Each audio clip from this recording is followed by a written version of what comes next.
bizga mikrodolqonli pech yana bitta keldi. Hozir uni ishlatib ko'rsataman.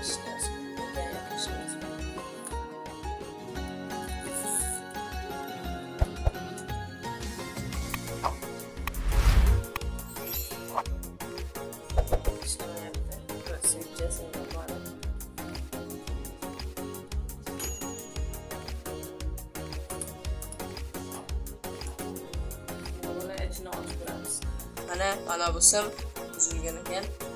Mana bu joydan bitta tutashuv bo'lib, bu yer yonib ketgan ekan. Joy yonib ketmagan, kuygan. Buni ichi qanday ishlash haqida bilmasangiz, mana bu yerda ham video bor.